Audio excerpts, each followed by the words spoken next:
போராடிட்டு கிடக்க வேண்டியதாக இருக்குது. தினமும் வம்புழுத்துட்டு போகிறாங்க. டெய்லி ஒரு நாளைக்கு ஒரு பிரச்சனை சந்திக்க வேண்டியதாக இருக்குது.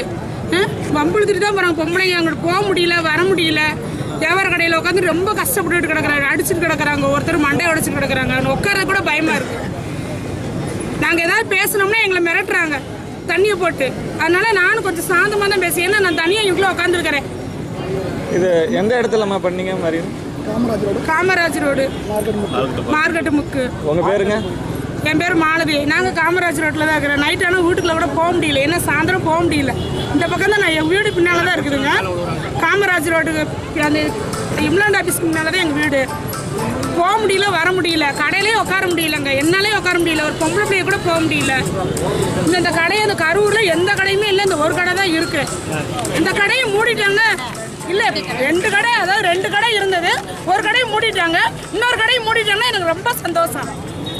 என்ன பண்ண நாங்கள் இவ்வளோ தூரம் ஆர்ப்பாட்டம் பண்ணா ஒரு கடையை மூடிட்டாங்க. இன்னும் ஒரு கடை இருக்கு. அது எப்போ மூடுவாங்கன்னு தெரியல. மூடிட்டாங்க. ஏன்னா ஸ்கூல்ல 10 நாள்ல வந்து தொடங்கிடுவாங்க. திருவிழா வேற போட்டுருவாங்க. ஆமா, எனக்கு ஏதோ ஒரு பிரச்சனை, நாளைக்கு ஏதோ என்னை யாராவது வம்பழுத்தாங்கன்னா நீங்க தான் பொறுப்பு. ஏன்னா நான் தனியாக உட்காந்துருக்கிறேன். ராத்திரி 12 மணி வரைக்கும் உட்காந்து பூ வித்துட்டு இருக்கிறேன்.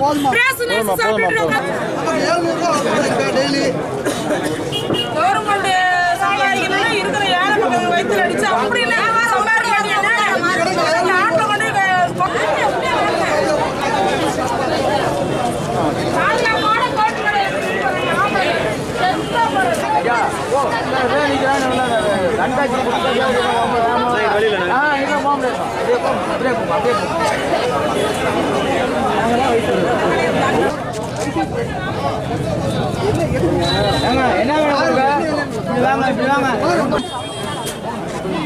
இந்த வர இருங்க. அதுக்குள்ள ஒயின் ஷாப் மேட்ரு ஒன்று.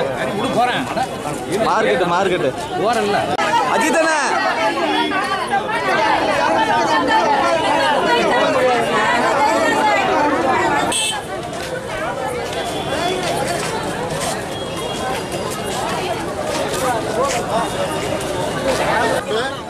அண்ணே